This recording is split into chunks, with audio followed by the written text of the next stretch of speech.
Okay, great. We are live now. This is great. Welcome back to the Red Pill and Religion. I am your host, Rollo Tomasi, and let's see. I'm gonna dial in a few things here. I hate to be a little so informal here, but let's see what I got. I'm gonna make sure everybody can hear us. Okay, I think they do. All right, great. Anyways, hi there. Hi. My name is Rollo Tomasi, and I am the author of the Rational Male book series. This series of, or this show, I guess, I've called it the Red Pill and Religion, and I kind of have to redescribe why I'm doing this. I haven't done a show in this series for almost like I think over a month now, maybe 2 months. The last one I had George Bruno was my first interview, and I kind of had to put things on hold a little bit. I'm a really busy guy.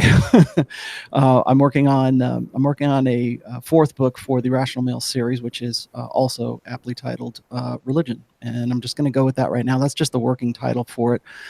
And I have with me today, Rabbi. I'm just going to call you KABA. Is that okay? Rabbi's fine. Yeah, Rabbi's fine. Okay, I have a real live rabbi here. that's just my initials, Okay, KABA. KABA. Okay, that's good Yeah, enough. Okay, Rabbi. Rabbi's fine. Can you before we jump in here, I just want to get a little bit of background for you. I talked to you just right before we came on air here. Can you just tell everybody what you told me as far as where you're at? How did you discover me, and how did you discover the red pill? That's the best place to start from. Wonderful. So I grew up Jewish, but not religious, Mm-hmm. sort of as a mainstream American Jew who we observe some holidays and maybe don't eat bacon cheeseburgers, Mm-hmm. but don't keep all of Jewish law. And in college, I sort of had a religious awakening and got more interested into our tradition and the Bible, the Mm-hmm. Old Testament. I mean, mine doesn't have an expiration date, but you can call it the Old Testament. Okay. Not that old, 4,000 years. So, and got really interested into learning the Torah, we call it in Hebrew, learning Hebrew and studying our tradition, and sort of opened my eyes to the rich traditions we had and got more and more interested, learned more and more, and ended up getting back to my roots, getting back to my heritage, Mm-hmm. and uh, moved around a bit, got married, got a job. I have 4 kids, thank God, beautiful kids, Mm-hmm. beautiful wife, thank God. I've been married for almost 12 years. Mm-hmm. And I've always been interested in what the Bible says about gender, relationships, marriage. There are a lot of excellent Jewish books about marriage and a lot of wisdom there, a lot of ancient wisdom and guidance. But in the modern age, there's so much external influence and there's so much pressure of different kinds on both men and women that I went online looking for more insight from a modern perspective about marriage. And I found the Rational Male. I found Rollo's site. I actually read Athol K's site Mm-hmm. first and some other things, and I ended up finding the Rational Male, and it really hit the nail on the head in a lot of ways. It kind of filled in a lot of blanks about marriage in the modern context, in the modern Western world.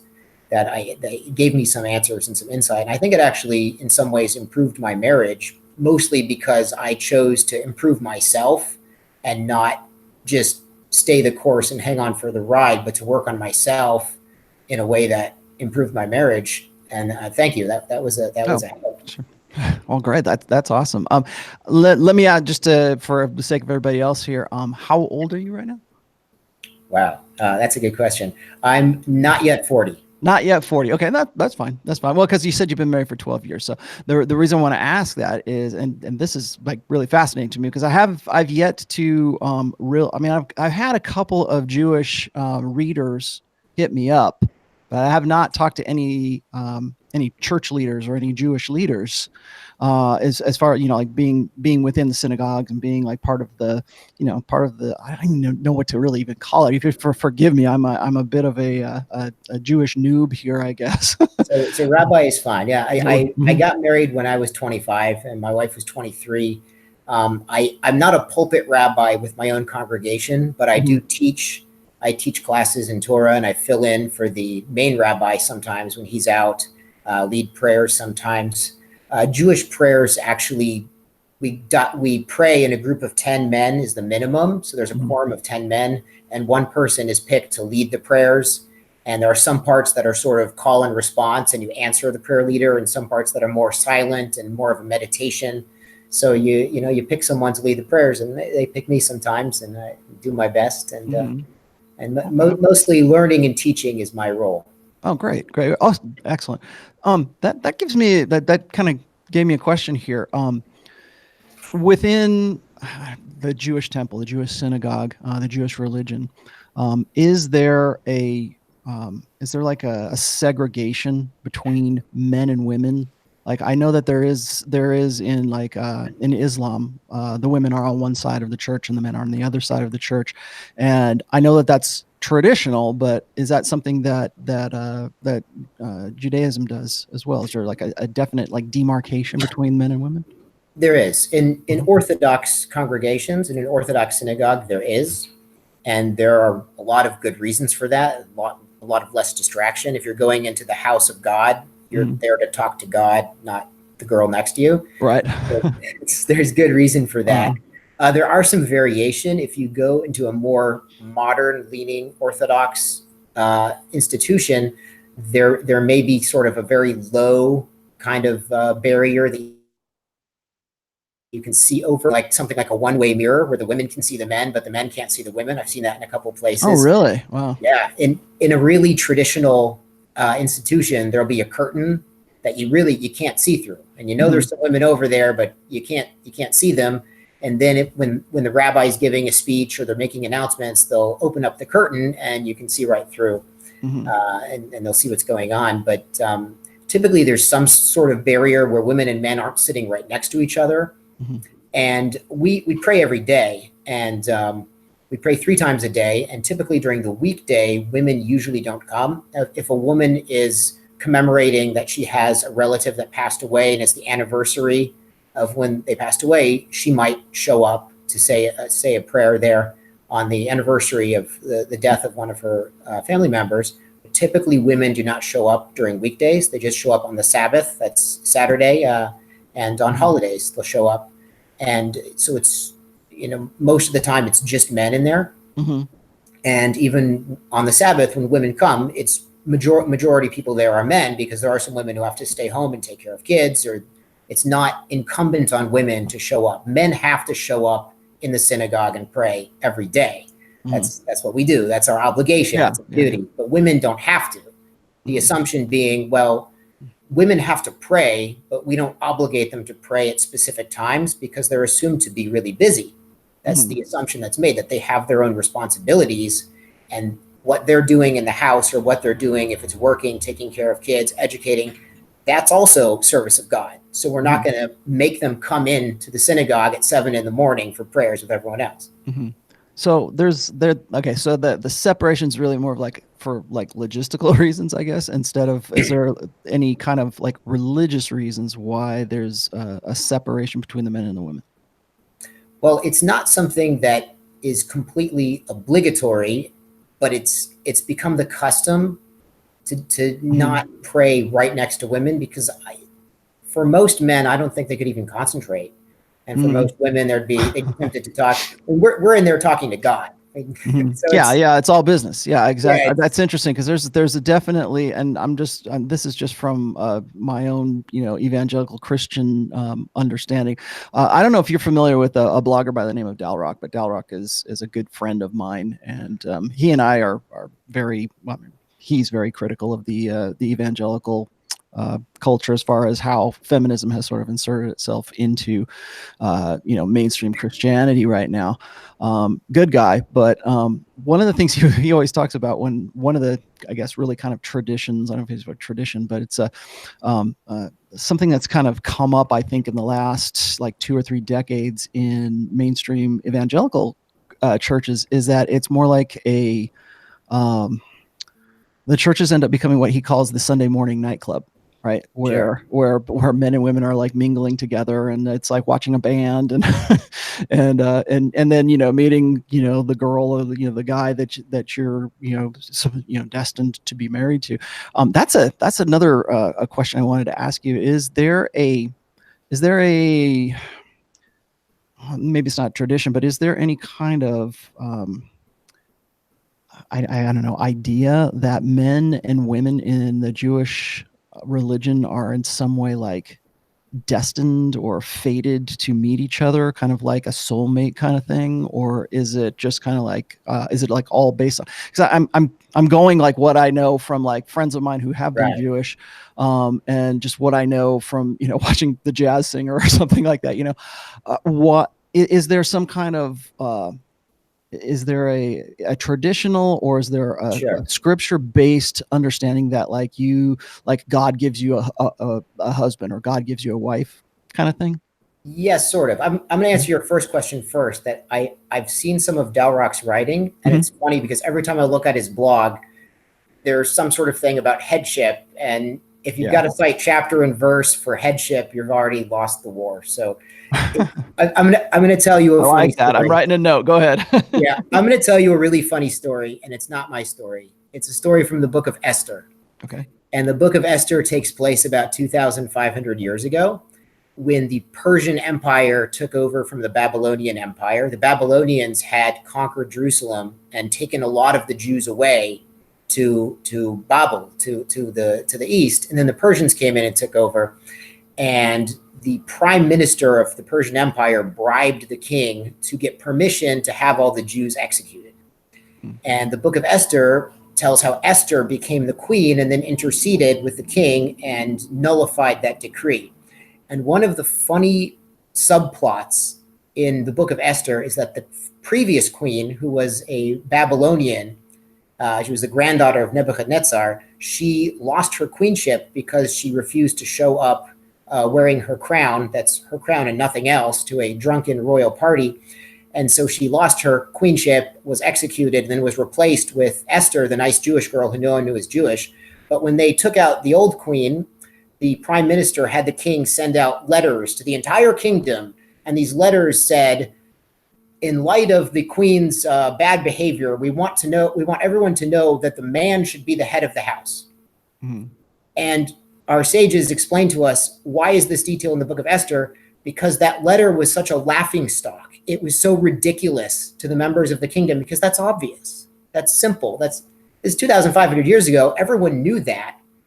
And so everyone laughed at this letter from the prime minister. So then when he sent out his next letter, giving the members of the kingdom permission to start to, round up the Jews and kill the Jews, they thought that was a joke also. And that was a saving grace from God. So there's this sort of subplot that everyone thought it was a joke to tell the men that they need to be the head of the household. And that helped the Jewish people.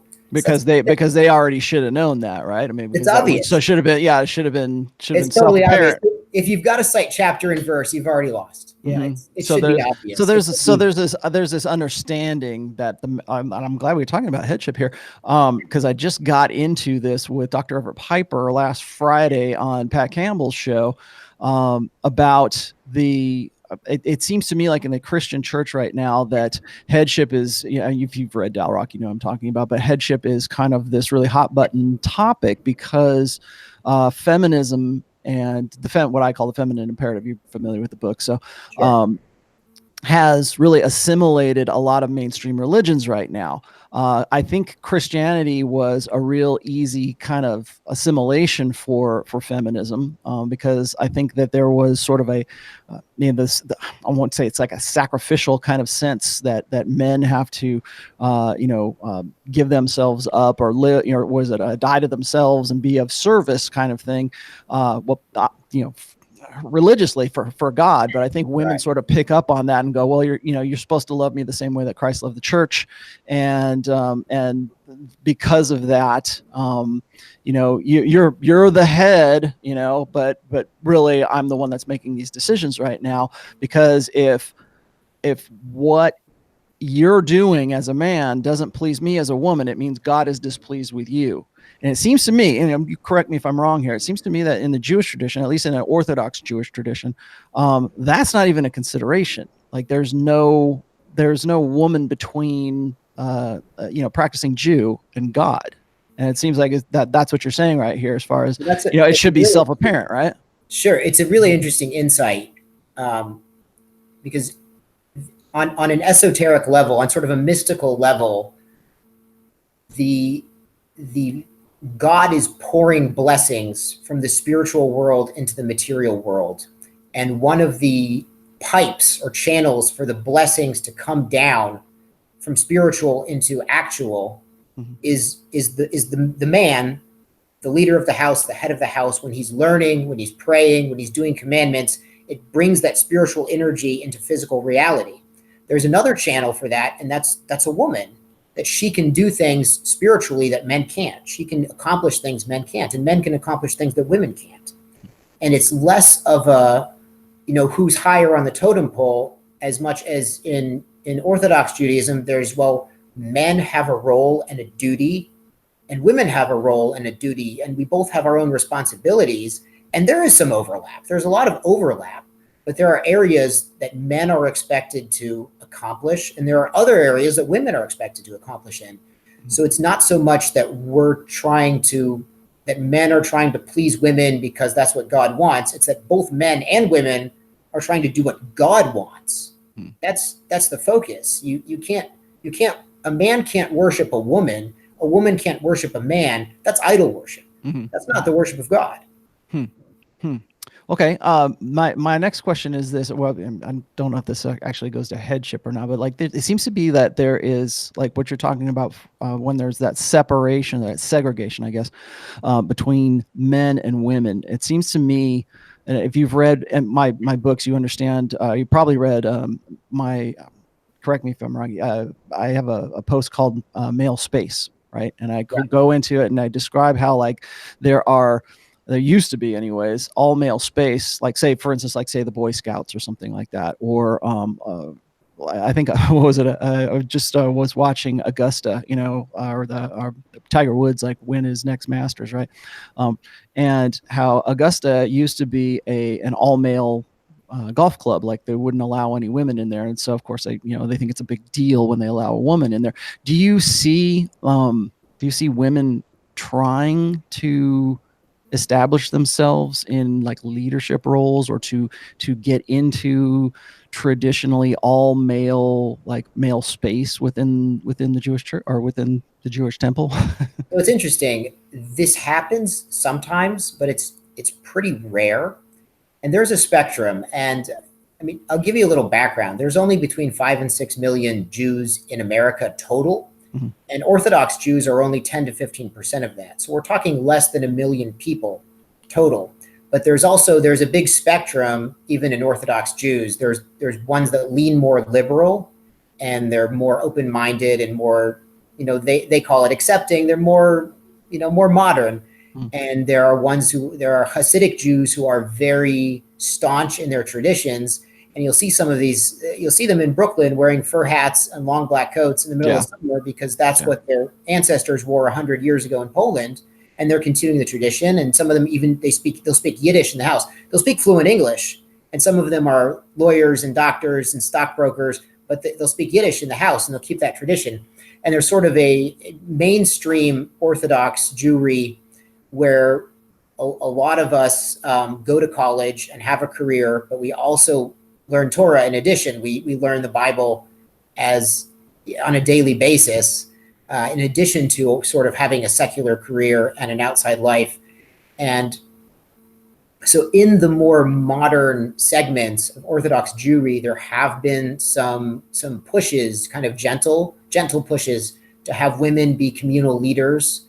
And there's one it's left wing for Orthodox. So other people would call it right wing, but it's left wing for Orthodox. They ordained a woman rabbah. Instead of rabbi, she's a rabbah, because that's the feminine. And of course, people were bothered by that.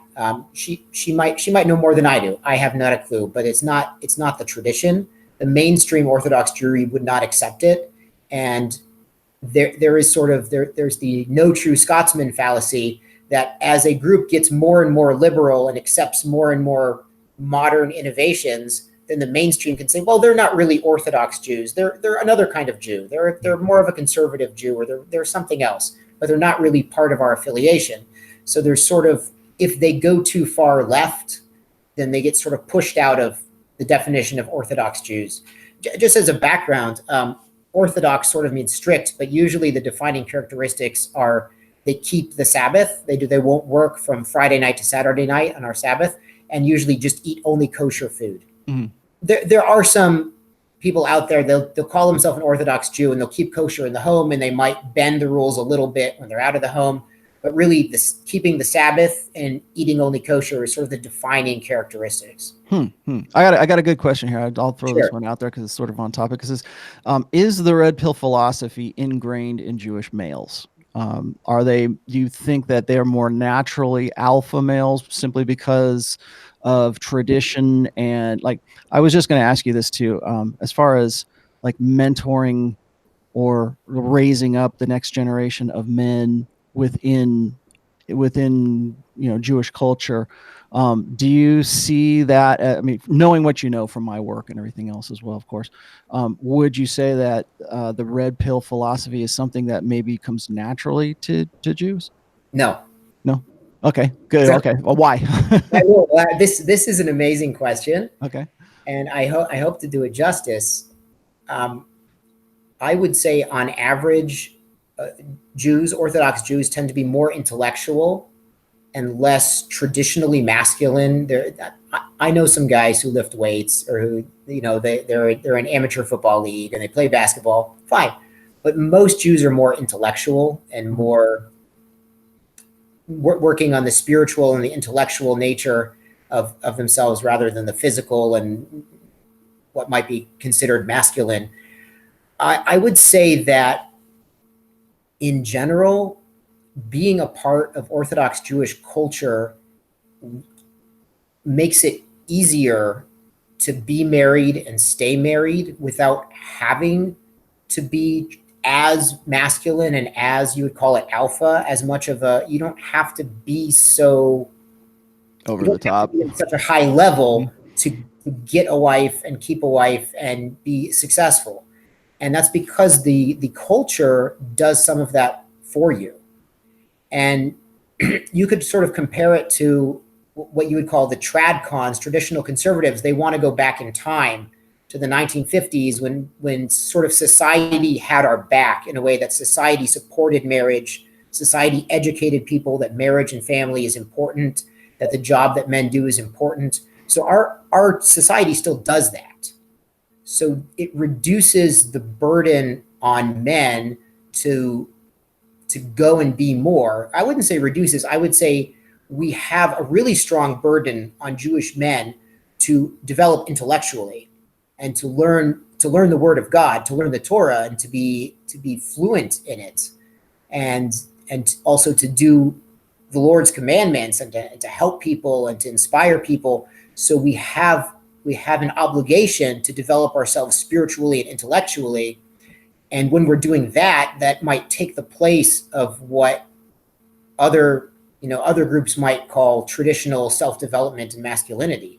But we get away with that in a way because our schools and our institutions say, hey, this is the important thing to do. So when a man does that, that is alpha in a way. That is taking contextually. Yeah. Okay. What do you know what the divorce rate is amongst Jews? So I had to look it up. I got figures of 9% or 10%, and that's huge compared to what it used to be. You can imagine 100 years ago in Europe, it was almost zero. And even 50 years ago, it was much, much less. But it's about 10%, which is for us, that's a crisis, because that's huge. To put this in perspective, I looked up the numbers, and by age 25, about 2 out of 3 are married. So I was married at age 25. Maybe that's a little late.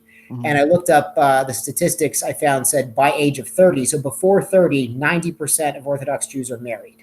And it's probably higher among Hasidic groups.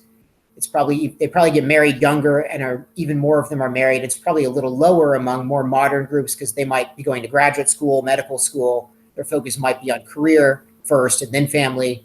I don't claim to speak for any group in particular, but that's what I've seen in my own experience. So they might skew the numbers a little later. But when you're talking 90% of people are married before age 30 and only 10% are getting divorced, which is huge for us, but that's still very different than mainstream society. Yeah. Let's see what else. Well, let's see. I'm trying to get to other people's questions here. I throw in some of mine here Right. too. You asked me about the soulmate before, Yeah. and there is a concept of that, but the original sources are a little bit mysterious and vague, and I think on purpose. They say when a man is young, that his first match is made in heaven, but when he gets older, it's according to his accomplishments. So there's different explanations about what this really means, and some people say, well, it just means the first marriage was fated from heaven, and any second marriage is according to that man's own accomplishments and his own status. And some people say, no, it means if he's marries young, that's just from heaven because he hasn't accomplished anything yet. And there are examples given in our Talmud, in our oral law, that some men got married at age 13, which is the age of legal maturity, or 14, 15. It used to be typical to marry at age 18. And now it's a little later. Now I have a friend, he got married, he was 21, his wife was 19. Mm-hmm. And that's not atypical, but early 20s, but it used to be even younger. So the way I look at it, and there's a lot of discussion about what it really means, is if someone's getting married very young, he doesn't really know who he is yet. Mm. And that's sort of what the Torah is telling us, that it's sort of a match made in heaven.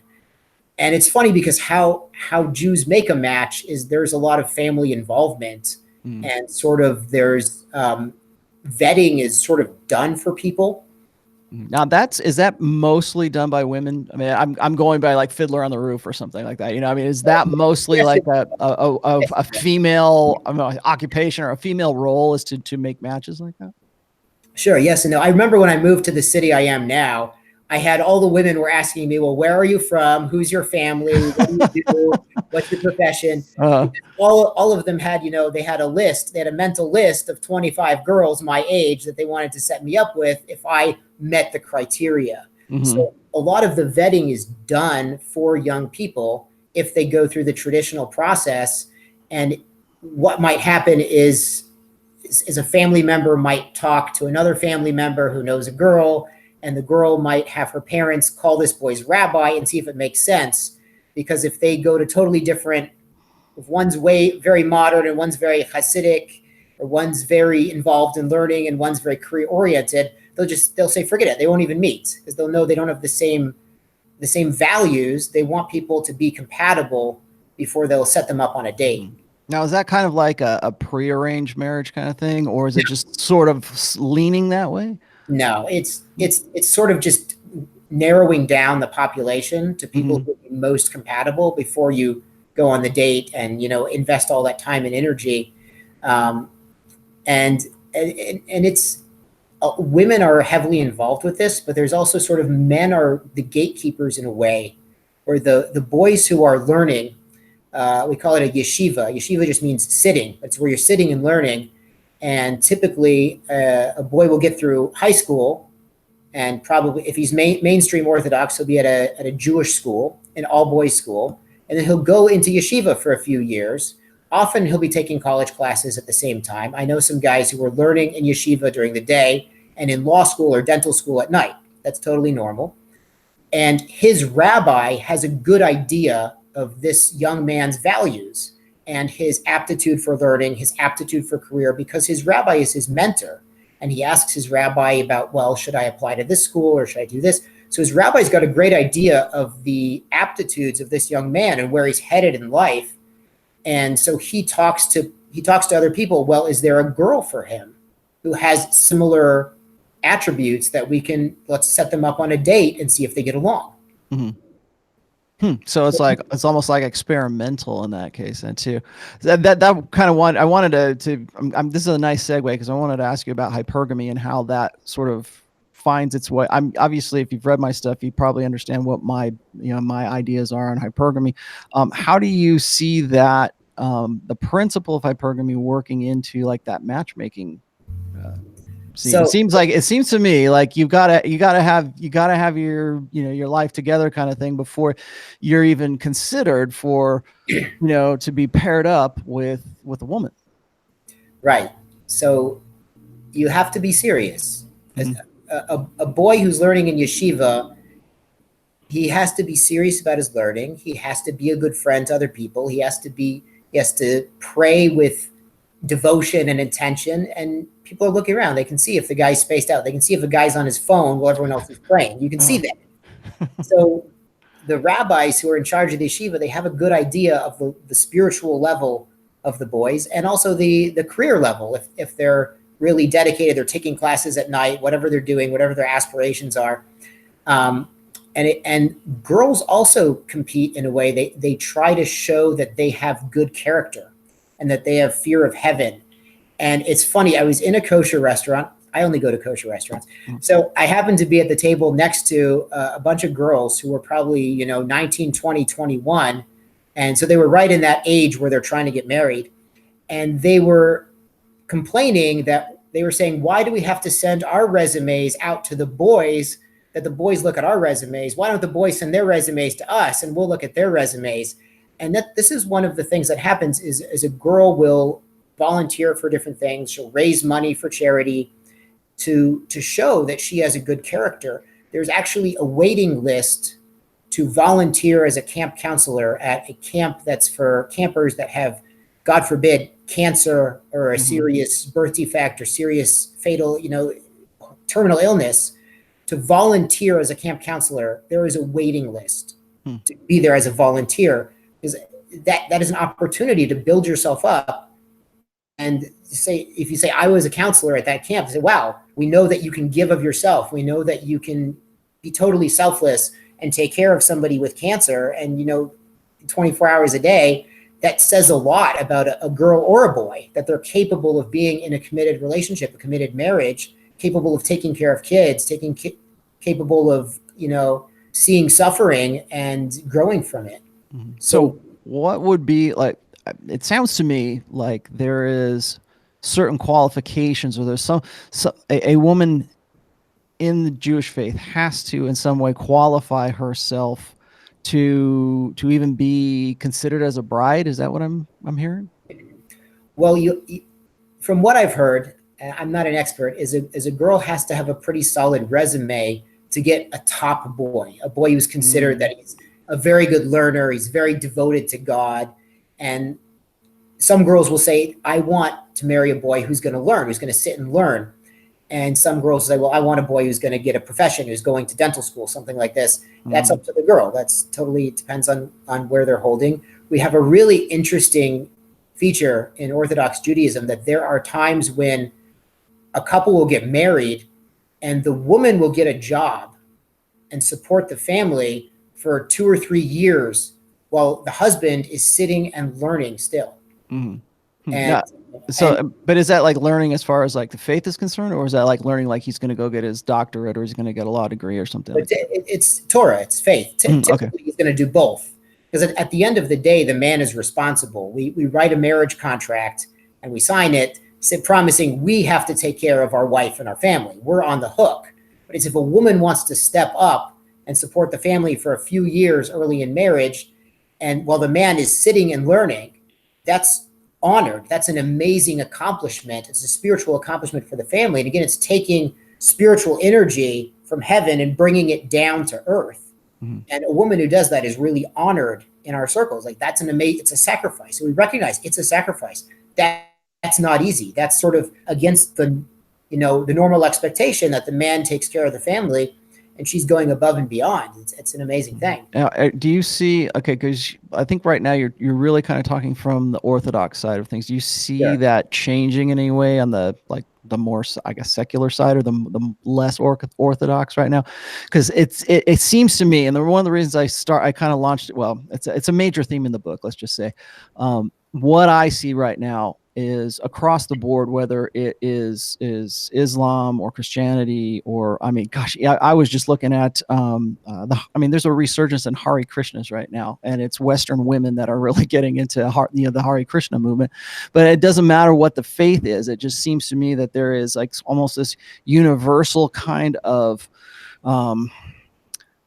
universalist really undercurrent of what I call the sisterhood uberalis. And it's like, it seems to me like the feminine imperative or the feminism is sort of working its way into various mainstream religions to, I don't want to say undermine them, but to change them from the inside out. And really what I see happening as a result of that is, once women get into positions of authority, once they get into positions that make men dependent on them, whereas before they weren't dependent on, they were dependent on themselves and tradition and everything else, that they take that doctrine, change the doctrine, and then from the doctrine they change the actual faith itself, and that faith ends up becoming more like Unitarian. It's like more, it's one big tent, man. Let's just bring everybody in, and it doesn't matter what your faith is, doesn't matter, as long as we're all here together and we're all going to sing Kumbaya and everything's going to go good.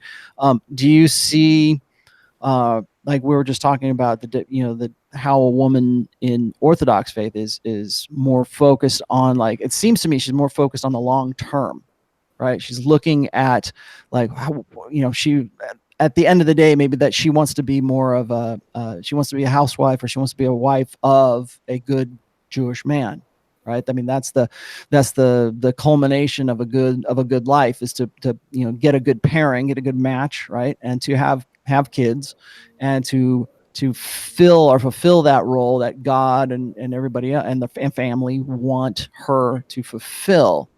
But from the secular side, from the secular influences right now, we tell women that that's beneath them, that is something that they should postpone, right? That they should be more interested in themselves. They should be more interested. And this is something I know I'm throwing a lot at you here, but Sure. this is something that I've discussed over and over again with Dalrock, is that, in particular in the Christian faith, Christian marriage has replaced the old marriage contracts with a courtly love contract, or a more, they prioritize romance above like family creation. That's the best way I can put it. Do you see that happening? Maybe it's not in the Orthodox faith, but do you see it in like non-Orthodox faith?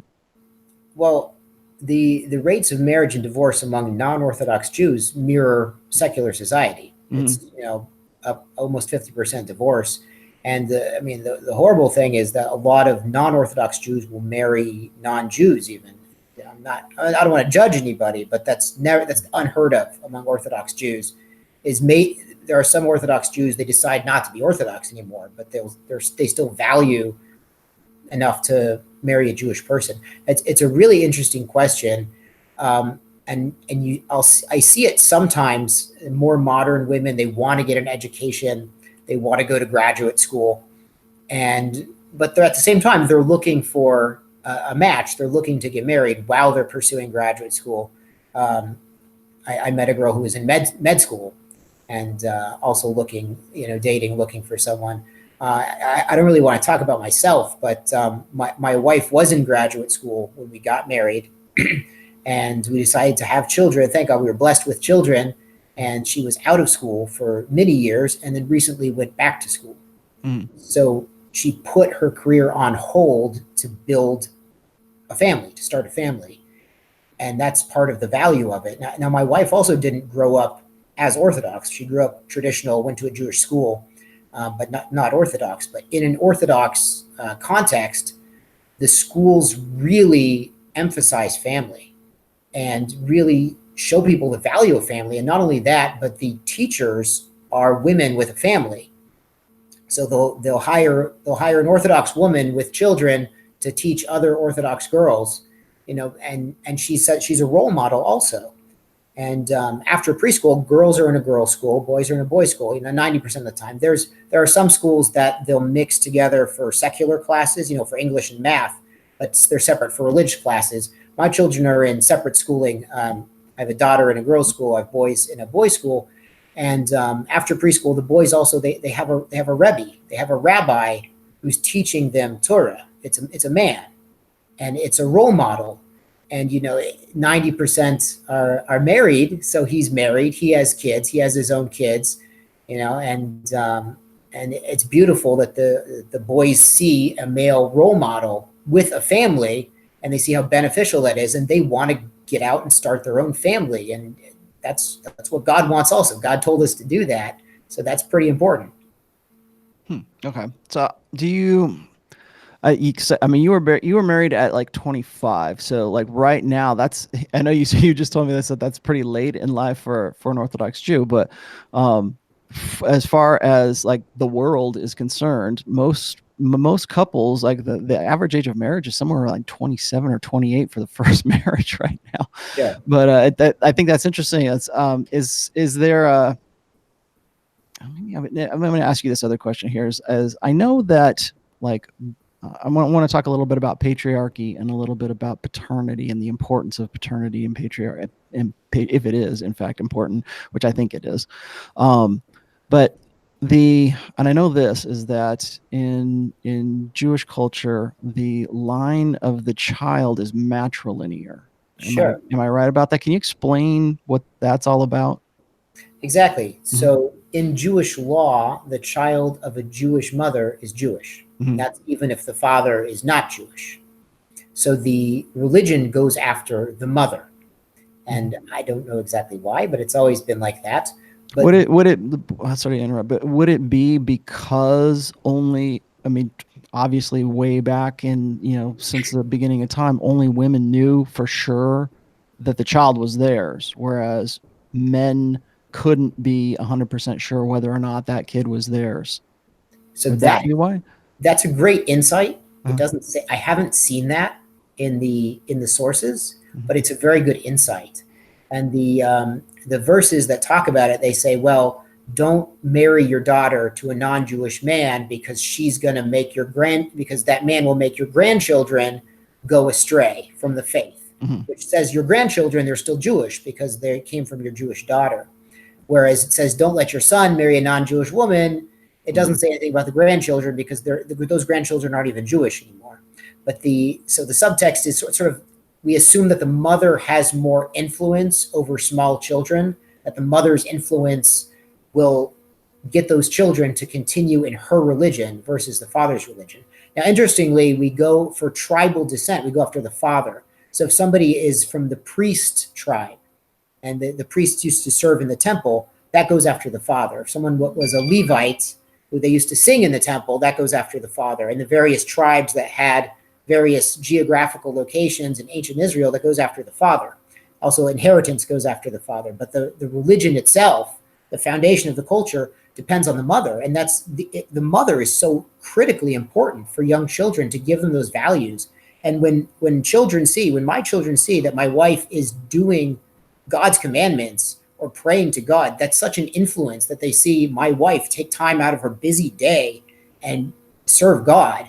That shows them that's important. That's critical. Okay. Let me see if I got any other questions here. If you guys want to ask the rabbi anything, please go ahead and throw it out there in the chat. I'm watching this right now. Let's see. I wanted to talk about. It's interesting. We were just talking about how it is. I think from like well, before we came on here, I was thinking about Old Testament, like, old Bible stories, right? And of course, the one that comes to mind all the time when I'm thinking about Old Testament, when it comes to learning lessons about men and women, is the story of Samson, right? And I don't know if that's something that you use as a teaching story or something like that, but it seems to me that was meant to be. If not a warning, then just, Sure. like something like teaching about the nature of women within the Bible. Now, that's why I wanted to ask you, is like, are there aspects of the Torah, the Old Testament, are there aspects of that you think are, I don't know, relative today as far as learning the nature of women? For sure. And if you look into it closely and you're paying attention. Now, here's the interesting thing about learning the Torah and coming back to it as an adult already and having the intellectual curiosity to really get into it. I'm going to give you an analogy. So say a bunch of Egyptologists in Egypt, they uncovered a new pyramid and it had these new hieroglyphics that no one ever saw before, but they were similar to other hieroglyphics. So all the different archaeologists and Egyptologists, they're arguing about what they mean. And they're trying to figure out what it means. But everyone is coming with their own agenda. So all of these people are looking at these ancient hieroglyphics and saying, well, it means A, no, it means B, no, you're wrong. So that's sort of what I see when I see people arguing about what the Torah means. But then to extend the analogy, imagine there's a tribe of people living next to the ancient pyramid, and they say, hey, over here, we built the pyramid, we wrote those hieroglyphics, we know exactly what they mean because our best and brightest minds have been analyzing them and living them for 4,000 years. That's what it's like being an Orthodox Jew and hearing other people talk about the Bible, and they're coming with their own outside agenda, and they're saying, well, the Bible means this.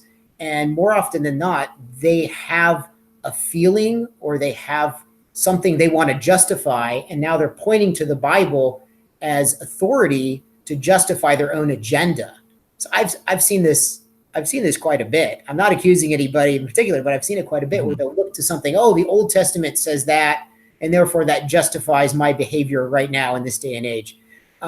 Yeah, so it's funny because we're like, hey, we wrote that. We understand it. Our best and brightest minds for 4,000 years have been working on it day and night, and we have a pretty good understanding of what God expects from us and what to do with it. That said, there is a lot of wisdom hidden in the Torah, in the Bible.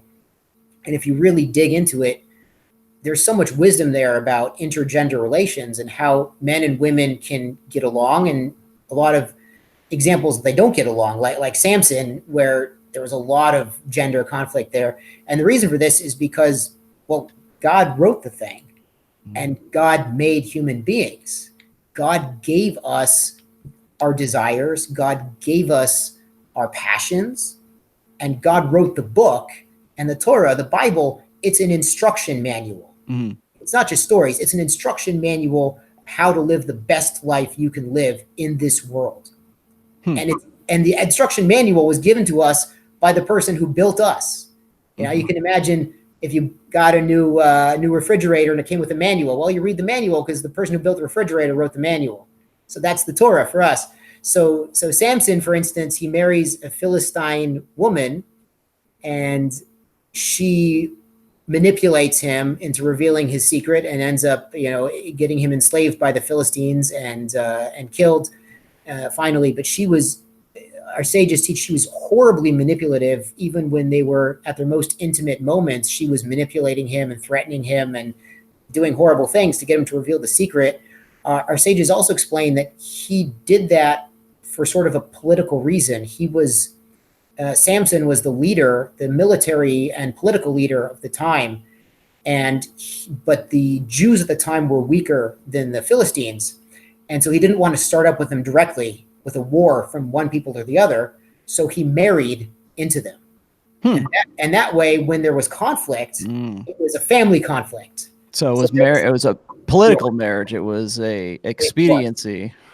Right. So then when some Philistines attacked his father-in-law, he could go and burn down their whole city, and they weren't going to take revenge on the Jews because it was a family feud, basically. So it was smart on his part, but his parents didn't approve. Everyone else didn't approve, but it was a political expedient. But he was treated horribly by Delilah, by the Philistine woman. Yeah, I know. Everybody. It's funny because whenever I'm talking about like Bible stories, or and usually this is from the Christian perspective, but it's usually people will tell me like Christianity, at least the way it should have been, or the way, in the conventional sense, or Judaism in the conventional sense, or Islam in the conventional sense, is very, very red pill, right? And they'll tell me all. Interesting. I don't want to interrupt you, but that's fine. You're working on a book on religion. So I'm going to tell you there's a really important distinction. When you look at a religion, are you looking at a group of beliefs, or are you looking at a group of believers? Right. Now, the beliefs might be just written in the book, and you can see them in the book, but what are the believers doing on a day-to-day basis? And that's what you're saying, that there are these differences where we want to do what's in our books, but there might be social pressure to do something completely different nowadays. Yeah, that's interesting, because that's exactly what I got into. I was a point of contention with me and Dr. Piper on Friday, and we were talking about the difference between, we just kind of distilled it down to this. We're talking about the difference between a covenant marriage, like the covenant marriage you would get in the Bible, like the marriage that was traditional, and it doesn't matter. from my perspective, it doesn't matter what the religion was, but it's the conventional sense. Like, we didn't involve the state. We didn't have, it wasn't a contractual thing. Like right now you're telling me, like when we're talking about how marriage can be used, like say in Samson's time, where it's a political expediency. So there's always going to be that aspect of it. But when we're distilling it down, it seems to me that there is a covenant marriage that is like this, almost from our perspective in 2019, it seems like it is more like idealistic, or like the golden age. Like, boy, wasn't it great back in the day when we could actually get married and we didn't have to worry about losing our pants in divorce court, that kind of thing. So there's the covenant marriage, and then there's the contractual side of marriage. And that was the side, like the whole discussion was really about, is marriage worth it to get involved in this day and age, right? And so I'm really taking the MGTOW side of things, the men going your own way, because it's and I don't think that they're wrong about this. But I think that marriage today, in a contractual sense, is probably one of the worst decisions that a man can make. But then when I look at it from the covenant side of things, and if you didn't have these liabilities of the contractual side, like they didn't up until, I don't know what back in the turn of the century or something like that. Ever since the sexual revolution has occurred, we've seen the rise of the divorce industry, no fault divorce, the Duluth model of feminism, all of this other stuff that's going along that was actually fallout from that. But the fallout that's from that is it seems to me like modern contemporary society has turned marriage into something that used to be a bedrock, a foundational aspect, from a monogamous point. I'm going to get to polygamy here in a minute because I'm looking at another question here.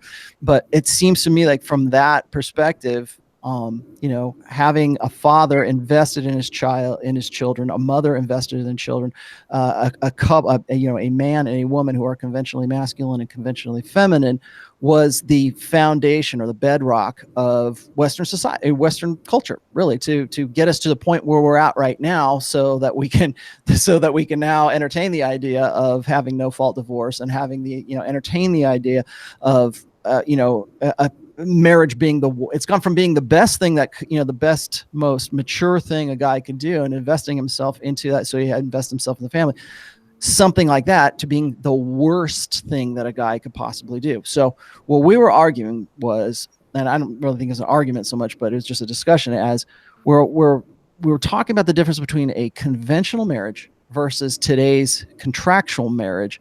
And would it not be better to simply just have that covenant marriage and separate yourself away from that? Because back in the day, we didn't need the state to say, I marry you, you marry me. We had religion, we had culture, we had a social order that recognized that if you put a ring on that woman's finger, then that means that woman is your wife, and she comes with all of the, responsibilities and liabilities that go along with the wedding vows.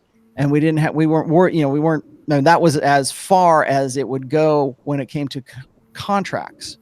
But it seems to me that was more of like a covenant marriage, and that's what Dr. Piper was really arguing for. But then I thought it was really interesting, because I said, well, why don't we just simply separate covenant marriage from a contractual marriage? And then he was, suddenly he heroically says, well, I think we can reform contractual marriage. I'm like, we've just talked about what the dangers of being, like for a man, it's like one of the worst things that he could possibly do. And it's hard for me to get kind of caught in the middle of this, because as a red pill writer, the first thing anybody ever asks me about is, they say, well, you've been married for 23 years, right? I have a decent faith-based marriage. But I also write and speak against the idea of getting married today, because it is just simply too dangerous. It is too much and again, I'm channeling my inner MGTOW here, but it's simply too, there's too many downsides for it. And it seems to me that the covenant side of marriage had more upsides for a guy, whereas the contractual marriage that we have today, which I would just call that like a secular marriage or something, that it's just madness for a guy to get involved in that, because your children are never your own. You have no authority, and you have 100% responsibility and 0% authority. And you probably heard me say this before, but do you I get some of your thoughts about that, but do you see the difference of what I'm talking about here? Is like, it seems to me like in an Orthodox religion, that the covenant side of things is something that both the man and the woman take more seriously than the contractual side, meaning that, like, you're married right now. If your wife wanted to, for any reason right now, she could detonate your marriage. She could, your kids are as far as the state's concerned, I'm not talking about God, they're talking about the state. As far as Caesar is concerned, render under Caesar. As far as Caesar is concerned, your kids are hers. And as far as Caesar is concerned, your income and any future income you make is hers. And it doesn't matter, what the mitigating circumstances are, because you are still, and I assume you're legally married in the state of wherever you're at, because that's recognized that legally you are bound to a situation where she has 100% authority because she has the backing of the state, and you have 100% responsibility. But I think that if you could separate those in some way, where you would have, like, say, a covenant marriage where it's just between you, God, your families, and whoever's at the wedding with you, and your kids, of course, then maybe you have an authority that is conferred onto you by God, conferred onto you by your religion, conferred onto you by your wife, because your wife has to submit in that sense. So I was going to say, how do you see covenant versus, say, conventional marriage or contractual marriage? And also, how do you, or maybe how does Orthodox Jews, how do they see a man's authority in his family or in his marriage, as opposed to, say, something like in a contractual side or a secular side? Sure. So when we get married, we have a marriage contract, which is a Jewish marriage contract. And what used to happen before the government got into the marriage business was, this is an enforceable contract by the rabbinical court. So if a man was to divorce his wife, or if the man passed away, then the court would actually sell his property to pay the wife to provide for her. She's entitled to a certain amount on death or divorce. There are a lot of detailed rules about this. But when the rabbinical court had power over property in the community, that made sense to have just that contract. But now the government has authority. And under Jewish law, if there's a secular government makes a law, as long as it's not a law that discriminates against Jews, it applies to everybody, Jews have to follow the law. So Jews have to obey the speed limit, even though maybe Moses didn't always put the speed limit. I'm not sure if they had that then. So we follow the secular law, but it used to be, in a traditional Jewish culture, as the Bible describes, the rabbinical court of the area would enforce marriage as a contract if it came to that. And there are a lot of detailed rules about that. But we have a Jewish marriage, and we also have a United States government marriage. And in the current society, a United States government marriage has a lot of risk, not only for a man, but for a woman, because men can lose everything in a divorce. But women are often told, hey, look, you can get married and enjoy this guy for a while, but then there are movies out there, and I don't really watch movies, I'm not familiar, but I've heard that there are movies out there are books out there, there's social pressure out there telling women, hey, look how easy it is to get divorced and find a man who's even better than your husband. And that's such a horrible, tragic message to send out. That's horrible. Yeah, that's what Dalrot calls divorce porn. You can get a better deal. Right. And because the United States government makes divorce kind of one-sided and has these financial incentives that maybe are completely backwards from what they could be or should be, or completely unreasonable, then it encourages people, both men and women, to get divorced when they could have saved that marriage, and they could have worked on themselves, and they could have worked on each other and saved their, it's really tragic to me. But in a traditional Jewish society, a woman was entitled to a year of support if she was widowed or divorced. And a year of support is it's enough time to get back on your feet. And if she stayed in the house, and if there were children and she stayed in the house, she was entitled to keep receiving support as long as she was raising the children. She was still in the household. Now, if she got remarried, she would get sort of a severance check, some money from the estate, and then her new husband will take care of her. But as long as she was in the house of her widower, the deceased husband, then she was provided for if she was taking care of the children. So the whole point of having a contract for marriage is to have a reasonable, to take care of people reasonably, but not to allow one side to extort the other, and not to give perverse incentives for people to bow to social pressure and detonate a beautiful marriage and harm the children. It's really tragic.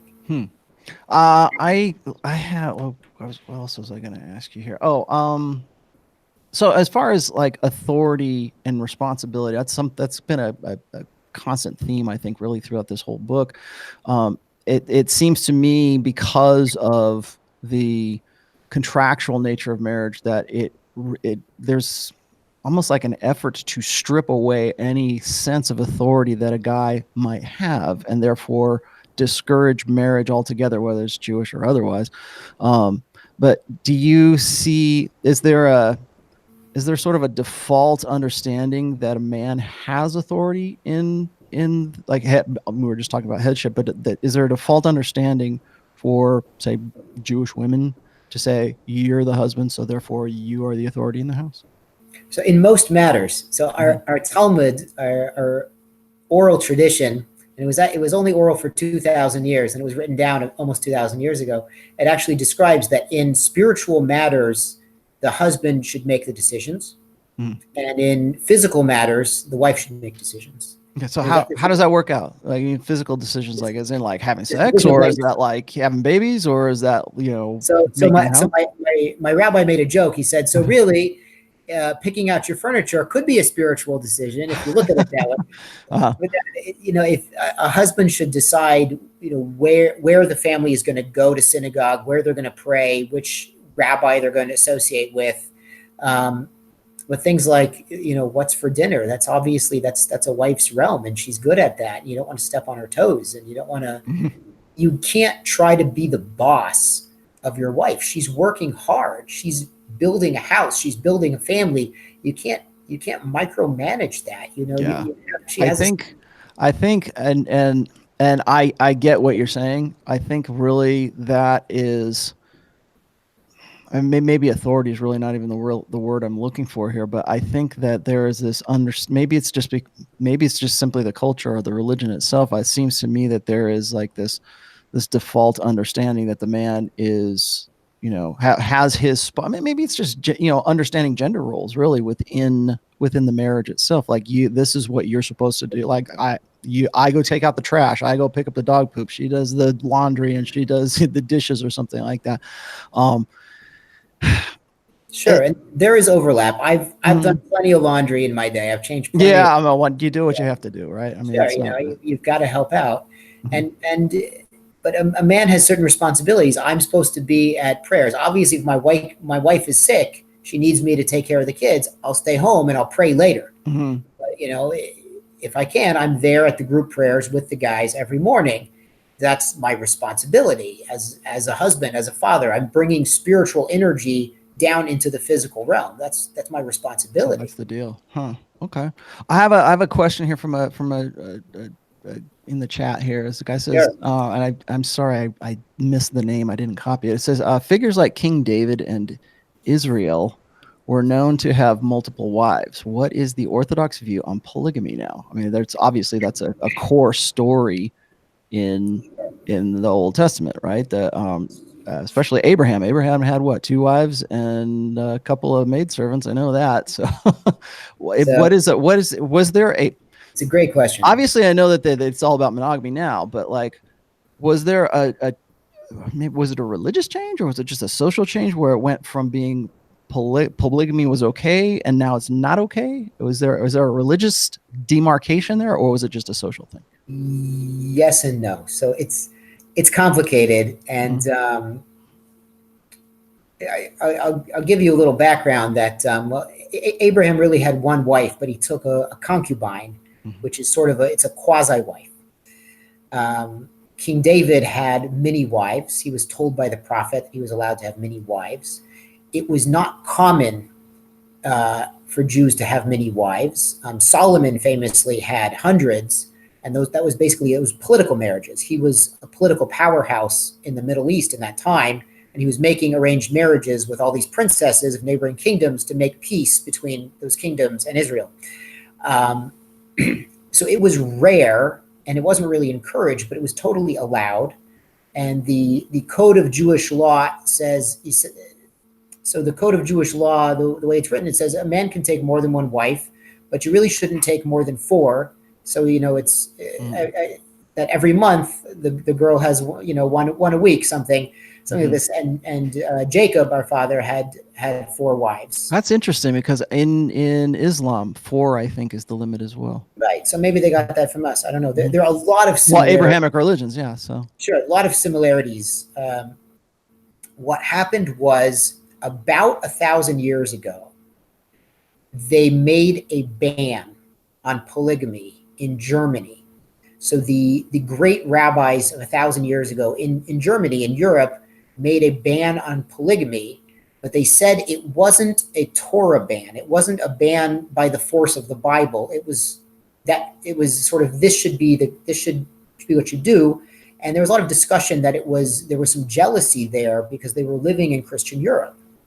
And when the Jews were living in the Middle East, it was fairly normal. When Jews were living in Islamic societies, it was completely normal and accepted. And there are documented reports of Jews in Muslim Spain having more than one wife. But in Europe, it was frowned upon by the church and the authorities, so they made a ban. And the ban was actually temporary, and it expired, but it continues by force of custom. So the custom is not to allow having more than one wife. And that custom continues to our day. Now, I've heard that in Singapore and Malaysia, there are Jews with more than one wife. I have when I was learning, 14 years ago, I had a rabbi, and he was of Moroccan descent. His grandfather had 2 wives. His grandfather grew up in one town and was doing business, went to another town and married a wife there also. So he had 2 wives in 2 different towns. So my rabbi had another family somewhere, that he never knew about, but they were from his grandfather. I have another friend who married a Moroccan girl, and in his marriage contract, there is an oath in his marriage contract saying you can't marry a second wife. And the reason they put that in his marriage contract was because his father-in-law is Moroccan. So it was on his mind that in the living memory of Moroccan Jews and Yemenite Jews, they had more than one wife. In Israel, they don't officially allow polygamy for Jews. Muslims are allowed. In Israel, every religion is responsible for their own weddings. So if you're Jewish in Israel, you have to go to a rabbi to get married. If you're Muslim, you have to go to a mosque to get married. Israel does recognize civil unions. They have to go to Cyprus to get married, because there's no civil unions in Israel. So Israel doesn't have polygamy for Jews, but when a lot of Jews moved from Yemen and Morocco and Libya and all these Muslim countries, they brought their 2 or 3 wives with them. So within living memory, especially in Israel, but even in the States, there are people within living memory who saw polygamy practiced by Orthodox Jews. Okay, I got another really great question here, and I was going to get to this as well, because this was another thing I got into with Dr. Piper.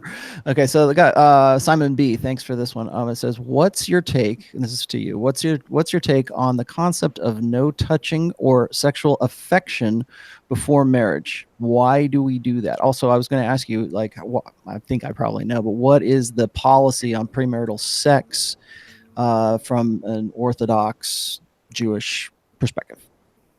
That's an excellent question. So I don't want to talk about myself. I did not touch my wife before we got married at all. And that's not easy. That's not easy to do. But the Jewish view is that God gave us our passions and our physical desires not to be slaves to them, but to use them in a creative way.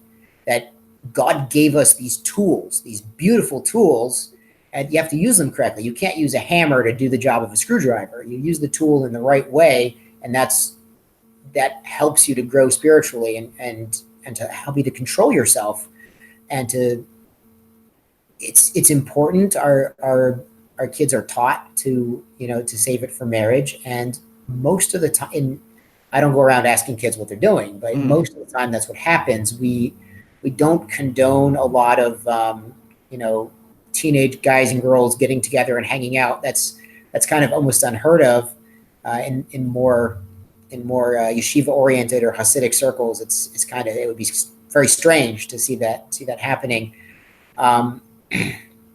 So it's not recommended basically to have premarital intimacy. And the reason for this is really you're learning to control yourself and you're learning to focus yourself and to really, there's a spiritual energy there. There's a physical energy. Of course, there's a spiritual energy that if you can channel that to use it in a creative way. And I don't mean just having children, because to have intimacy with your wife, to share with her on a physical, emotional, spiritual level, that's amazing, and that's celebrated in Judaism, even if they're not trying to have children. But to have that in context of marriage it's a very high level. It's a very holy thing to do. But it's a tool. Intimacy is a tool that God gave us, and it's up to us how to use that tool. And if we want to use it in a creative way, and it's like God gave us alcohol also, but you could be a raging drunk, or you can use it as a celebration and to make friendship and to bring people together. And, you know, how do you use this tool that God gave you? Okay. I got another one here. It says, what's the religious protocol on contraception for Jews? This is an excellent question for your own local Orthodox rabbi. Okay. So if you're Jewish, go ask your rabbi. Uh-huh. I'll tell you that the Torah tells everybody to be fruitful and multiply and fill up the world. So God gave us that commandment before there were even Jews. So everyone has a commandment to be fruitful and multiply. Our sages teach us, so if you've had two children, one boy and one girl, or even two boys, maybe even two girls, that's good enough. Or even if you have one girl and she gets married, you have a son-in-law, so mazel tov, you have a daughter and a son now, it's good enough. So there is room for leniency once a family has a daughter and a son, or two children perhaps. There's room for leniency about that.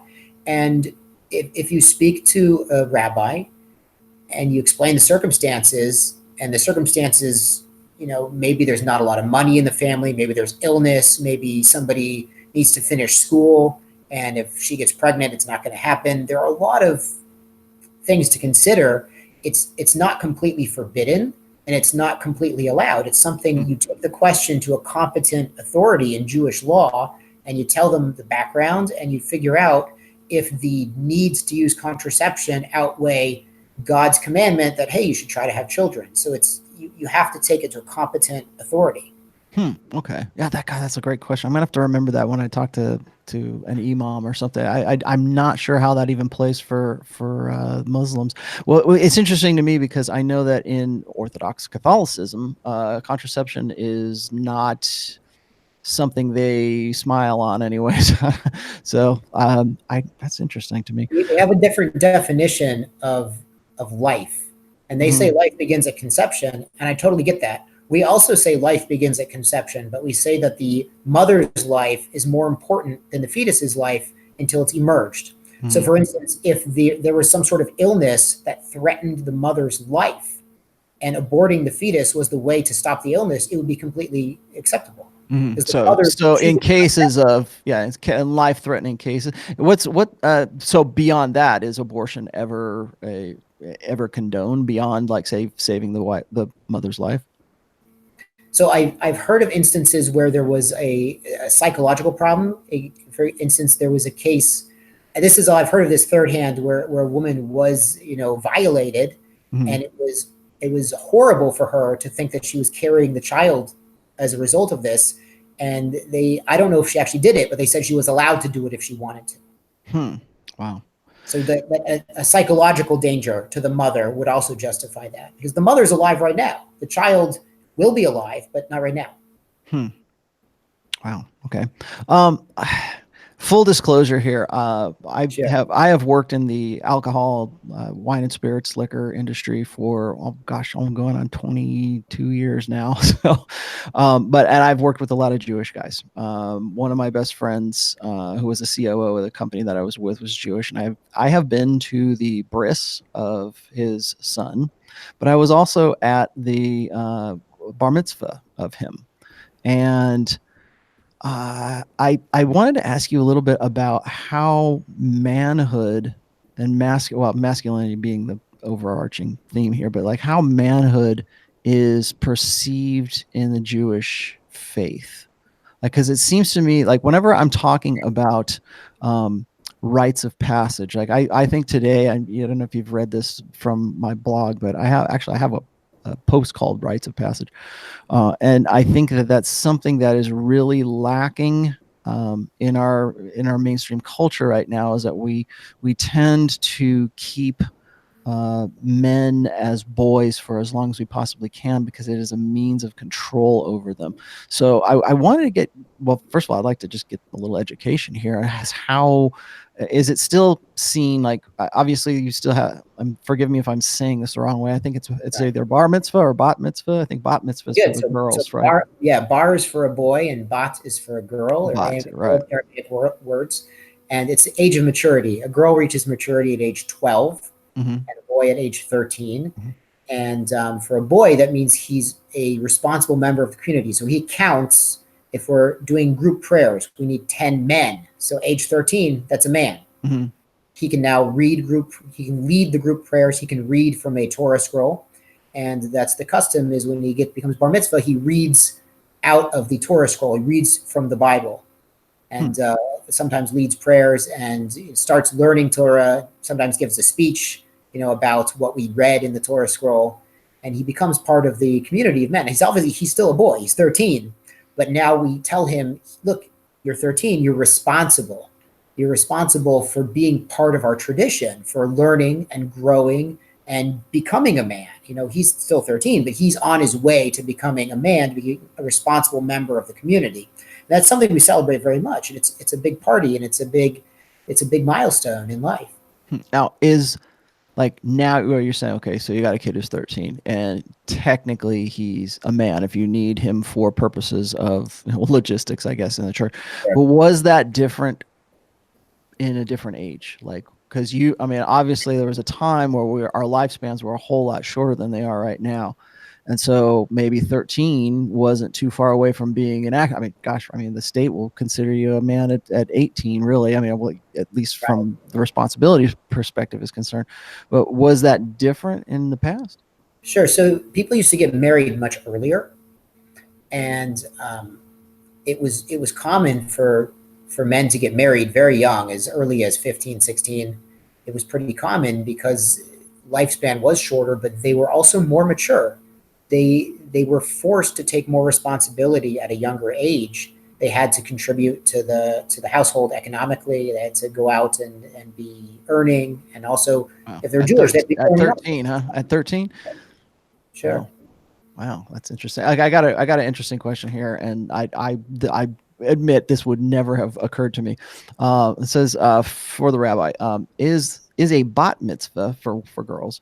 I guess that you said it was at 12 years old. Is that a reformist feminist encroachment into the religion? Is it something that has been part of the religion for a long time, or is this something that just sort of like, how come the boys get to do this and we're the girls? We want to be in the Boy Scouts. Is that what it is, or does it have some sort of like cultural, like historical significance? This is a really good question, because it's not as big a deal. And historically, I'm not sure how long we've been doing a bat mitzvah. The bar mitzvah is very ancient. Mm-hmm. It's very old tradition. The bat mitzvah, I'm not sure how old it is, but it's accepted to, you throw a little party. It's not as big of a deal. We do, when the daughter's born, we sponsor a meal to celebrate that we had a daughter. That's all. It's when God blesses you with a child, it's amazing. Daughter, son. Thank God, they're both wonderful. It's an opportunity. I'm not sure how old that tradition is, and I'm not sure that it was instigated by the more liberal or reform parts of Judaism. I'm really not sure because I haven't looked into it. Do you, and this leads me to the question I had, is do you see feminism encroaching into mainstream Judaism? Well, obviously not. I mean, obviously not so much in Orthodox. That's the first thing everybody tells me is like when I say that it appears to me, and as far as mainstream religion is concerned, that feminism is slowly or rapidly in some cases assimilating mainstream religions. And the guys will always tell me like, well, not in Greek Orthodox Christianity, or not in, the Amish are still immune to it, or, not in my country. And then, I'll see these little encroachments, like people will say, well, what about Islam? Well, then I can point to, say, Iran right now, where women are taking off the hijab and they're dancing around and they're just, flying it in the face. And it's like, it seems to me that that's really, Western feminism being imported into an Islamic religious culture. But do you see feminism working its way into Judaism right now? So it's a really great question. And I don't see any blatant, in the circles I'm in, I don't see blatant attempts for that. But, there's such a pervasive influence in culture, in Western culture and society. There's such an influence that girls are taught at a very young age to behave more like boys, or taught that they should go get a job and be professional and make as much money as possible. And yeah, that's great for the GDP of the country, but it's not necessarily the best thing for the family. So there is this tension where culture, Western secular culture, is teaching young men and women a message that's not really helpful, where our schools are teaching the opposite message. Hey, family is important. Traditional values are important. So there is this tension.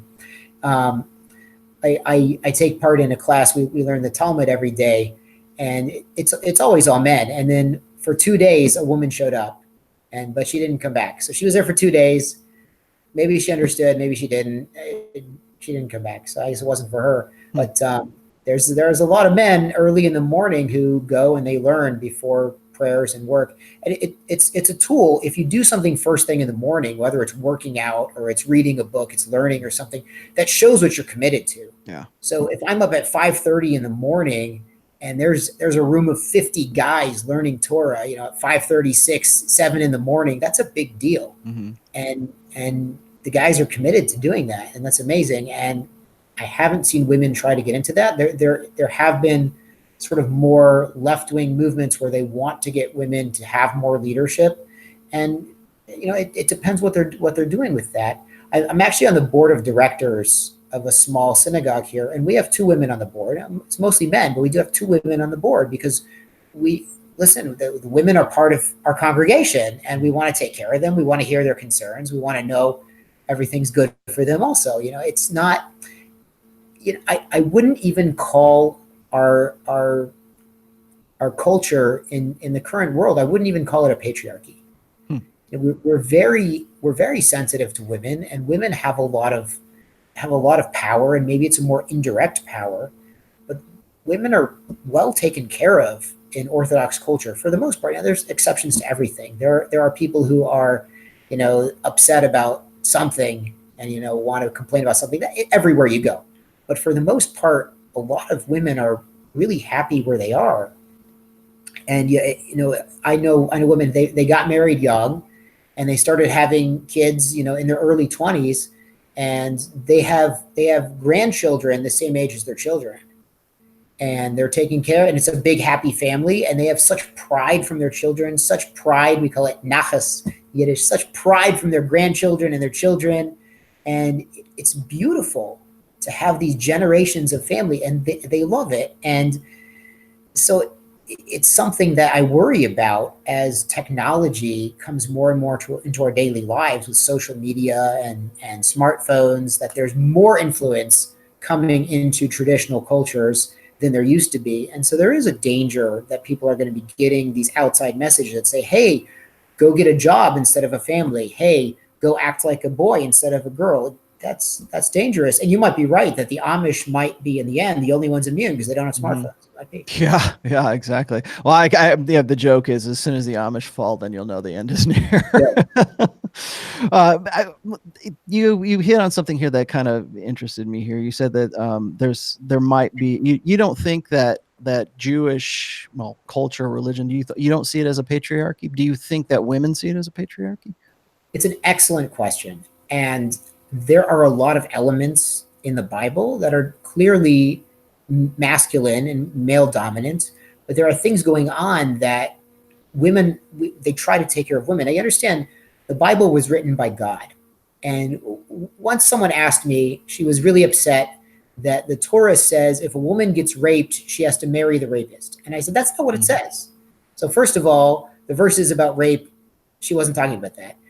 It's talking about seduction. If a woman gets seduced, then she has the option of making the man marry her, of locking him down. So what happened was he was, you'd call it the alpha cat. So he's running game on her. Yeah, he sweet talked this poor virgin girl into bed, and now he wants to fly away. He wants to go to the next town and find another girl, and she can say not so fast if she wants to, or she can take the money that was, decreased her value on the marriage market. That's a loss of money. That's a loss of dowry. And you can say, well, that's chauvinistic and that's masculine dominant. And how could you ever say that? But no, we give her the choice of locking him down. We're sort of saying, listen, we want her to be taken care of. She got into a really bad situation with this guy who's, wasn't, he was a smooth talker and he wasn't above the board. And now she can lock him down. We're trying to help her out. Mm-hmm. And so people take the Bible the way they want to. They heard in their, maybe she heard in her gender studies class, the Bible is patriarchal because of this. And then she was trying to attack me for it. Well, it's not so clear it's like that. We try to take care of women, and it's because God wrote the Bible and God understands human nature, and God wants to take care of men and women. God doesn't want women dominating men. God doesn't want men dominating women. God wants us working together because we each have something to offer. Yeah. Yep. Yeah, that's one that's I've written about complement. Like I think Christians use this in a, well, at least evangelical Christians kind of use the term complementarianism or complementarian, something like that.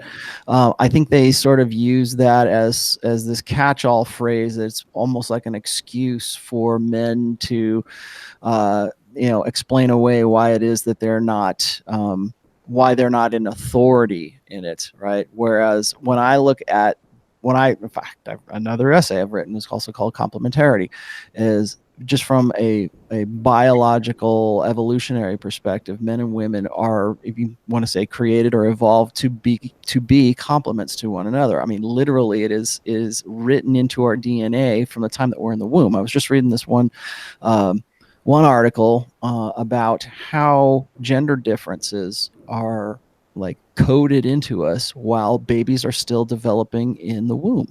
And they're very recognizable differences. There's also, now that we have, brain scans and fMRIs and that kind of stuff, we can see the differences in how men and women's brains are, well, first of all, function, but how the architecture of those brains. And if you look at the two of them, the one thing that all of the researchers say is that they are, it's almost scary how if you take one brain and you laid it on top of the other one, that it becomes more complete. Like for men, their synapses are more like vertical or horizontal. Women's are more vertical.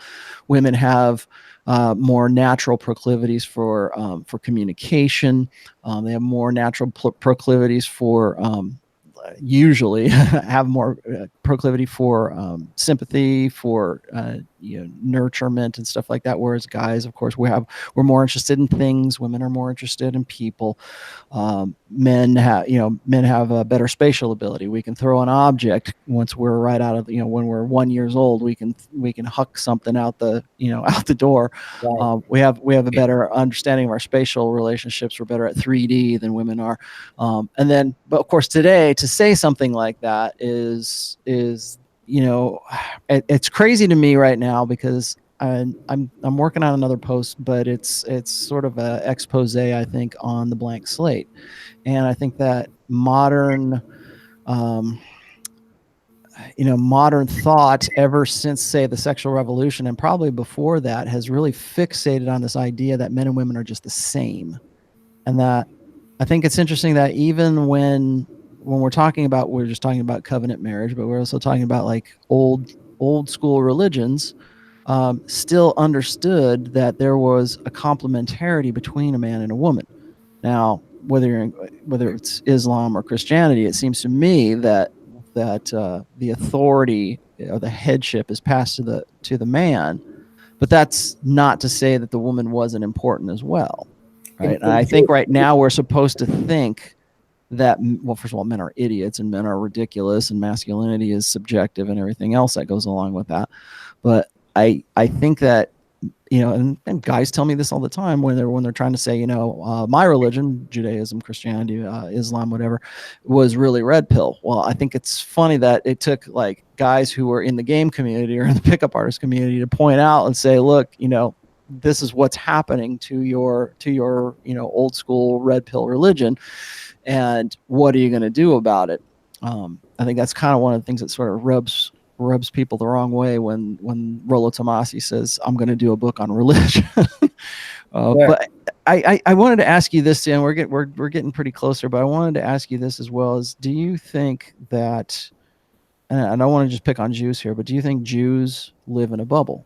Do you think that some, like we just talked about the Amish, do you think that there are some sort of, I don't want to call it naivety, but like this, not ignorance, but ignoring of like the outside world, and there's a lot therefore can come in, I would, and if somebody were asking me, say, do Jews live in a bubble? I could say, do Christians live in a bubble? And I could answer that in a lot of different ways, but I was just curious, do you see that happening? And you're from an orthodox thing, but sure. I mean, overall, it's a great question. It's interesting to talk about gender differences in Hebrew, in the Jewish language. We have a lot of words for wisdom and intellect, and we actually say women have more, we call it binah. It's sort of an instinctual understanding. Sort of they can put things together without words, and men are superior in chokhmah, sort of the wisdom of seeing the big picture from the parts. So we have different aspects of wisdom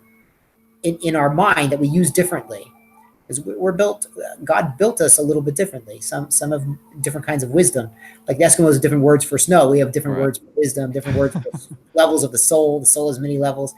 So it's a great question. And some Jews are in more of a bubble than others. And a lot of Jews are not in a bubble at all. So a lot of Jews are very worldly and really follow current events.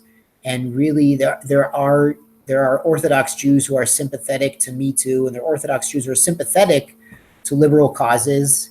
And part of that is God told the Jews to be a lighthouse to the world, that the Jew has a responsibility to live the best way possible and show the world, hey, we can all do better. Because Jews don't believe in converting everybody. You don't have to be Jewish to go to heaven. I don't want to shock anybody. Yeah. You don't have to be Jewish to go to heaven. We're not here to convert you. If you went to an Orthodox rabbi and said, hey, I want to become Jewish, he would tell you you're crazy, go away. You'd have to really want it. You'd have to really want it. Yeah. Wow. You have to really want it, because otherwise it's nuts. Who wants to be Jewish? Then most people still hate the Jews. It's still okay to hate white males and Jews. That's still socially acceptable. Mm-hmm. Everyone else is a minority, but white males and Jews, it's still socially acceptable. There are a lot of Jews who are very worldly, because we have this concept of being out in the world and being a part of the world and trying to set a good example. There are some Jews who, instead of trying to change themselves into the best version of themselves to set the example, they try to change other people. And that's misguided. That's a misguided approach to Judaism. But sadly, a lot of people do that. They're trying to change everybody else instead of changing themselves. No, change starts in your own heart, in your own mind, in your own family, in your own community, before you can change anything else. Mm-hmm. But that said, there are some Jews who are more isolated, and there are Hasidic communities where they'll speak Yiddish at home on purpose. Their kids won't learn English until they're in elementary school. They'll be speaking Yiddish at home, which is the old language in Europe, even though they're fluent in English outside of the home, because they want to keep that level of that close-knit feel of they're speaking Yiddish at home. And that's their custom for hundreds and hundreds of years. And there's a lot less exposure to the outside world. The mainstream, we use technology, we have smartphones, we go to a day job, we use computers, we interact with other people. So there is exposure to the general society and what's going on. And that, that has a lot of opportunity, and you can use technology for learning Torah and teaching Torah, use technology to connect people, but there's a danger there. Of course, technology is a tool, and God has given us this tool, and it's a really powerful tool, but we have to be aware of how we use it, because there is a danger that a lot of ideas will creep in subconsciously, even though our schools are saying, hey, marriage is great, and men and women work together, not as opposites, but as companions in a holy mission to serve God and to build a family. But there are these other messages coming in from mainstream secular culture that there is a danger there. Wow. All right. Well, we're coming up on, gosh, we've been doing this for an hour and 10 minutes, right? Do you have any questions for me? Was there something you wanted to talk about for this? There's one thing that I got asked about once. It's about it's something you call ovulatory shift. Right. And it's in the Bible. It's in the Torah. Really? Okay. And where? 100%. What happens is when a woman has her flow, she becomes impure, and her husband can't touch her for 7 days. That's the biblical law, and she's forbidden to live with her husband. By custom, they don't even touch each other, because I don't know why she's spiritually impure. I don't know all the spiritual reasons behind it, but it accounts for ovulatory shift. If a woman can't touch a man during this time, she can't try to go to another man to get provisioning. You've written, I read things you wrote where when a woman is in a proliferative phase, she prefers one kind of man, and when she's in her flow phase, the second phase, she prefers a different kind of man. Well, she doesn't have that opportunity to go get a second man during that phase. I see. So that's almost like like preempting it, I guess, then, huh? Sure. So yeah, that's interesting to me, because there's a lot of, and this is one more part of the book actually, is I describe and I talk about mate guarding as well, and how we have a natural tendency to mate guard our women during times of at their highest, like we were talking about the proliferative phase. The flow phase is called the luteal phase. Right. And so that's interesting to me, because that's right. There's a I didn't even think about that as far as the flow phases. Like, so let me just ask you a couple questions about it. So a guy, when she is having her period, she's unclean, she's impure, whatever, and you're not supposed to touch her. After that, is there any kind of like workup to where you can touch her, right? Or is it just like, okay, game off, now let's go? Is that how it works? So what happens is, under biblical law, she goes into a ritual bath, which is a certain kind of body of water when she's done with her period of 7 days. And that happens to coincide with when she's coming back into her proliferative phase. So what happens is the husband is very, very much aware of his wife's phases. Wow. And he knows what's going on, and he knows when she's she knows it's not like, so it's not as secret as they'd like to seem to think that it is. Yeah, that's interesting. There's a theory in that Dr. Marty Hasselton has, that there is actually a definable, observable, empirical phase of estrus for women. It's just, it happens like like for 12 to 14 days when she's in that proliferative phase. I'm sorry, I interrupted you. What were you gonna say? Sure. And this helps the couple also, because the husband has to find a way to bond with his wife without being physical. So you have to emphasize emotional closeness, and I hate to say good communication. You have to have good communication. You can't always resort to being, the big alpha male and I'm going to be physical. You have to appeal to her emotions. You have to be able to communicate without being physical, and that can be a challenge. But this is a tool. Our human desires are a tool that God gave us to use to bring man and women together, not to tear us apart. not to ruin us. Right, to make us complementary instead of adversarial, which is something.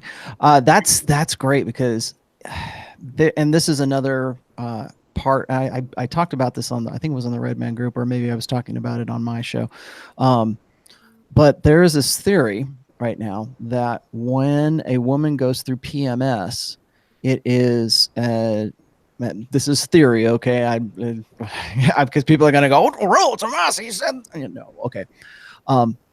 There's this theory that when a woman goes through PMS and she becomes really bitchy and irritable and everything and wants to push away people, what that is that it's her body. Like once a woman has had sex, after the ovulatory, she goes through the ovulatory shift, she ovulates. The body presumes that it is going to be pregnant, or it prepares itself like into sort of like a very like small scale version of nesting. Like when a woman gets pregnant, they go through this psychological nesting kind of thing where they want to, okay, we're going to go make sure that the bed's over here, and they want to, everything has to be safe and secure, and you go into because it's a security thing. But there's this kind of a lesser version of that. Maybe she might not be pregnant, and that's one of the reasons they say that birth control is kind of screwing women up like emotionally and psychologically, is because they're constantly in that state of tricking the body into believing that it is pregnant. But when the flow state happens, and when a woman is flushing out, goes through menesis, that is when she goes through PMS. That's when she's moody and she's crabby and she pushes people away. And what that is like when she goes through the nesting phase, that's when women like call their phone friends. That's when they get their beta orbiters to come in, and they want to cry on their shoulders, and they go through all this, they've got their beta males to sort of comfort them. But once the body goes through the flushing of the blood out on the unclean time, that the anger and the frustration and all of that is really a result of thinking that she had been pregnant, drew in all of these beta males, and now she's got to get them out of here because she knows she's going to go back into that proliferative phase, and she can't have all of these guys hanging on if she's going to get with the alpha guy later, so that she can once again get pregnant. So you want to call it God or evolution, whatever. It's this idea that everything focuses in on fertility, on having that baby and raising that baby. And that's the whole thing. That's the whole game, right? Is to reproduce and make sure that the next generation of little ones grow up, and so that they can reproduce. I think what I think is fascinating about all this is that because of this dynamic, or because we understand this, religions have adopted or have observed this in one way or another, and then have built traditions around the mechanics of it. Like we were just talking about, like, the covenant side of marriage and stuff. Like a lot of that traditional, the stuff that goes into it, like the wedding vows and everything else that's involved in the ritual, I guess, is formed, or it is functional within the machine itself, like the human body, right? And so we want to find ways to live a better life, of course, and to deal with maybe post premenstrual whatever, that kind of stuff. And maybe that's part of the deal with the unclean week, which I think is, I'm going to definitely have to add that one into the book now. The other thing is when it comes to like mate guarding, I think that, and I've written several posts on this as well, is I think that men have this biological psychological part of our mental firmware that wants to know that the baby is ours. And Sure. until we had DNA testing, the only way we could be 100% sure of that was either the woman telling us, hey, it's your kid, it's your baby, or you're a white guy and the baby came out black. I mean, there's only like a limited amount of ways to discover like whether the kid is yours. But all animals practice some kind of like infanticide. Like if there's an alpha male and he's coming in and he's got a new harem, he's going to go and he's going to kill all his old rival babies off so that only his offspring go and move into the next. So this assurances that all of the resources that he's putting into his harem, whatever animal that is, or whatever man that is that our parental investment as far as being men is centering on determining what the paternity is. And so when we have evolved these sort of sensitivities to when a woman is in her various phases of her menstrual cycle, maybe that's even a little bit easier when it comes to mate guarding, to make sure that the baby is yours, but also to understand and have this demarcation, or this, like, have everything above board. Okay, I know you're in your impure week, or I know you're in your flow state right now, because the Lord said you're supposed to go away for a little while and then wash up, and then I'll see you after you're done washing up.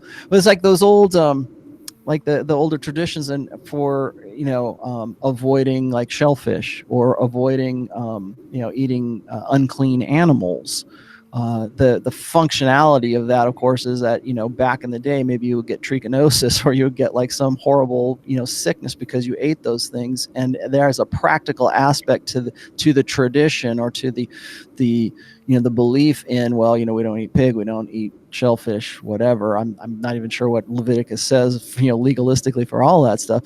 But there are latent purposes to those traditions, and I think it's fascinating that there would be I don't know. It would be like this tradition, or this ritual, so that men would know when their wife was in when it was Shark Week and when it wasn't Shark Week, and so that they can better plan to have babies and then reproduce. So that's it also really helps the husband and wife to come together in a real way. Yeah, you can imagine if there's a bonding aspect of it too, and the parental investment of the bonding. If a couple is always on in a physical way, well, taking a little vacation from that forces you to focus on the non-physical aspects of the relationship. But then when you come back together, it's a beautiful thing. Mm-hmm. It's like I don't want to say it's like your wedding night again, but it's nice. It's nice to get back together with someone you've been apart from. Well, and then of course she's into it, right? I mean, that's what that's when women. Well, and I'm about to do a.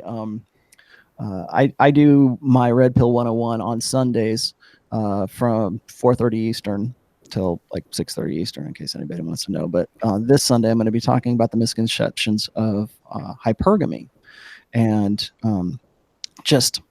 I forget where I'm going with this, but as far as understanding the structures of where what are the physical side of things, or what are the body mechanics of that, and how we like build like social dynamics and religious dynamics around that, I think is really interesting. It's amazing. So we've been going for almost 2 hours here. I want to thank you so much for coming on here. I'm learning a lot, man. I'm taking all kinds of notes here as we're talking here. So I would love to have you on again. Before I'm doing this series of the Red Pill and Religion because I want to. It's sort of a build up for book 4, but it also sort of like right now, I mean, we're talking about flow week right there. That's something I might have overlooked. So it's something that helps me out. And really, the book that I'm working on is really more of like an aggregator. It's like a collective project from everybody that's helping me out. And I like to say that you've definitely helped me out with this. So there's more where that came from. There's a wealth of wisdom. Yeah. I definitely want to do this with you again. I'm going to set you up for another show. I've got a couple other guys coming up, but I would definitely like to come back to this again. And maybe if other people have some questions, that are intersexual dynamic related, would be really good. So awesome. Great. Thank you so much. Guys, if you are, if you're into this show, please subscribe. If you haven't already subscribed to my channel, please do. Hit the like button. It helps us out. I'm going to keep doing this as sort of a regular feature of my channel, at least until the book is published, I'm sure, which I'm planning on publishing in October. I'm optimistically looking at October right now. So thank you for coming on. Is there anything you wanted to throw out there before we go? to all the Jewish people watching, have a wonderful Passover. Passover is Friday night, coming up in 2 days. So I hope you all have a happy holiday. Great. Thank you, Rabbi. I appreciate it. Thank you. All right. Bye-bye.